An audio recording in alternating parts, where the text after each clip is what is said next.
Hello friends, वरदायनी academy की इस YouTube channel में आपका एक बार फिर से स्वागत है। आज का जो नया प्रश्न है वो है आर्थिक रूप से कमजोर वर्गों के लिए सरकारी नौकरियों और उच्च शिक्षा में 10% आरक्षण लागू करने वाला पहला राज्य कौन बन गया है। तो इस क्वेश्चन का आंसर हो जाएगा क्या? गुजरात। बेटा ये अभी एनटीपीसी की सीबीटी 2 में जो सीबीटी 1 के जो शिफ्ट 2 थी 2021 वाली, उसमें एक प्रश्न आया हुआ था। ठीक है, तो इस क्वेश्चन का जो राइट आंसर होगा वो क्या होगा? गुजरात। अब ये प्रश्न क्या है, तो यहाँ पे आपको समझना है कि जो आपका संविधान संशोधन 103वां था, इसके बारे में इसमें बताया गया है। चलिए इसको हम थोड़ा सा डिस्कस करते हैं और भी इसके पॉइंट। देखिए पहला पॉइंट इसमें लिखा हुआ है कि आर्थिक रूप से कमजोर वर्गों के लिए, ध्यान से सुनना, कमजोर वर्गों के लिए, कमजोर वर्ग मतलब यहाँ पे जो जनरल में आते हैं और वो इकोनॉमी की दृष्टि से क्या हो, वीक हो, उनको सरकारी नौकरियों और उच्च शिक्षा में 10% आरक्षण लागू करने वाला पहला राज्य कौन बन गया है? गुजरात बन गया है। तो आर्थिक रूप से कमजोर वर्गों को जनवरी 2019 में, ध्यान रखना, जनवरी 2019 में गुजरात ने इसे सर्वप्रथम प्रारंभ किया था। अगला पॉइंट है 103वां भारतीय संविधान संशोधन अधिनियम 2019 के द्वारा सवर्णों को 10% आरक्षण देने का क्या किया गया है? प्रावधान किया गया है। ठीक है, अगला है राज्यों को ऐसे वर्ग के पक्ष में 10% नियुक्तियों या पदों को आरक्षण का प्रावधान करने की क्या दी गई है? अनुमति दी गई है। आपको ये समझना है कि जो जनरल वालों को 10% आरक्षण देने की बात की गई है और किसमें दी गई है? 103वां संविधान संशोधन। अब यहाँ से आप दो छोटे छोटे क्वेश्चन निकालेंगे, वो क्या पेपर में आएगा कि बताइए 103वां संविधान संशोधन किससे संबंधित है, और दूसरा पूछा जाएगा कि बताइए 103वां संविधान संशोधन जिसमें सवर्णों को आरक्षण देने की बात की गई है, नंबर एक पे लिखा होगा 10%, दूसरे पे लिखा होगा 20%, तीसरे पे 27%, इस तरह से। ठीक है, तो 10% जनरल को देने की बात की गई है। अगला पॉइंट इसमें देखिए जो ओबीसी को लेके है वो भी थोड़ा सा देख लेते हैं। बीपी मॉडल, ध्यान से सुनना, बीपी मॉडल आयोग की सिफारिश पर, किसकी? बीपी मंडल, मैं मॉडल बोल गया, बीपी मंडल आयोग की सिफारिश पर ओबीसी को 27% आरक्षण सरकारी नौकरी में दिया जाएगा। ये दोनों चीजें ध्यान रखना। क्यों दिया जा रहा है? तो आरक्षण का उद्देश्य है सभी वर्गों को राष्ट्र की मुख्य धारा में जोड़ना।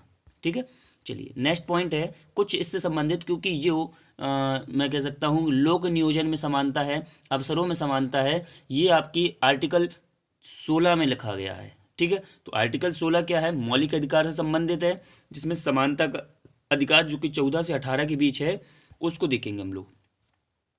ठीक है, जैसे कि लिखा हुआ है भारतीय संविधान के अनुच्छेद 16 के तहत सार्वजनिक नियोजन के मामलों में अवसरों की समानता की गारंटी प्रदान की गई है। आपसे सीधा सीधा पूछा जाएगा कि लोक नियोजन में समानता किस आर्टिकल में है? अनुच्छेद 16 में है। अगला पॉइंट क्या है कि भारतीय संविधान के भाग 3 के अनुच्छेद 12 से 35 तक, ध्यान से सुनना, भाग 3 के 12 से 35 तक क्या दिए गए हैं? मौलिक अधिकार। आपसे एक क्वेश्चन पूछेगा कि बताइए मौलिक अधिकार किस भाग में है? भाग 3 में। कहाँ से कहाँ तक रखे गए हैं? 12 से 35 तक।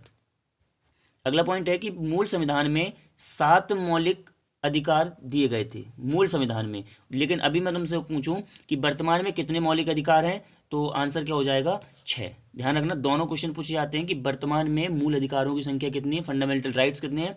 6, लेकिन जब मूल संविधान बना हुआ था तो 7 थे। अगला प्रथम मौलिक अधिकार समानता का अधिकार है, जो कि बेटा कहाँ से? 14 से लेके 18 तक वर्णित है। ध्यान से सुनना, 14 से लेके 18 तक। अब हम इकट्ठे सभी को नहीं डिस्कस करेंगे, नहीं तो ये वीडियो बड़ी हो जाएगी। ठीक है, इसको धीमे धीमे हम लोग करते रहेंगे तो पूरा आपका मौलिक अधिकार कंप्लीट हो जाएगा। तो हमें 14 से 18 के बीच ही डिस्कस करना है। तो आज आपका जो होमवर्क होगा वो क्या होगा कि आपको ये पूरा जो क्वेश्चंस हैं वो पूरे के पूरे उतार लेने एक साथ, और ये सीधे के सीधे सभी बेटा पेपर में बने हुए हैं। तो हम आशा करेंगे कि आप लोग ये नोट करेंगे और उसको फिर याद करेंगे। आर्टिकल देखते हैं 14 क्या कहता है। आर्टिकल 14 कहता है विधि के समक्ष समानता, जो कानून है वो सभी के लिए क्या है? बराबर है। विधि का शासन भारतीय संविधान के कहाँ से लिया गया है? ब्रिटेन से लिया गया। विधि का शासन जो कह सकते हैं वो कहाँ से लिया है? ब्रिटेन से है। आर्टिकल 15 क्या कहता है? सार्वजनिक स्थानों के उपयोग में समानता। हम लोग यहाँ पे कई इस तरह से पढ़ लेते हैं, लिंग, जाति, समुदाय, इन सब में भेदभाव नहीं किया जाएगा, इसमें समानता रखी जाएगी। तो इस क्वेश्चन को इस तरह से भी पूछ सकता है कि सार्वजनिक स्थानों के उपयोग में क्या है? समानता दी गई है। आर्टिकल बेटा 16 का देखो 4, ये हमें पढ़ना था 16 का 4, जिसके अंतर्गत सामाजिक और शैक्षणिक रूप से कमजोर वर्गों के लिए आरक्षण का प्रावधान है। क्वेश्चन आएगा कि बताइए कि जो बच्चे हैं उनको सामाजिक और शैक्षणिक रूप से उनको आरक्षण देने की बात किस आर्टिकल में की गई है, तो आपको 16 तो याद रखना है, और 16 का 4 अगर याद है तो आप सीधे वहां पे पहुंच जाएंगे उस विकल्प तक। आर्टिकल 17 और 18 सबसे ज़्यादा पेपर में आते हैं, इन दोनों को दिमाग में चढ़ा लो कि आर्टिकल 17 जो है अस्पृश्यता को समाप्त करना है, मतलब छुआछूत के अंत के बारे में इसमें बताया गया है। जबकि आर्टिकल 18 है कि आप किसी भी प्रकार का कोई भी उपाधि धारण नहीं कर सकते, उपाधियों के अंत के बारे में बताया गया है। ठीक है, तो आपको आशा करते हैं कि आपको जी 17-18 दोनों याद हो गए होंगे। अस्पृश्यता के अंत मतलब 17 में, और आर्टिकल 18 में क्या है, उपाधियों का अंत। चलिए, तो आज के लिए इतनी ही रहेगी वीडियो। ठीक है, मिलते हैं कल नई वीडियो के साथ।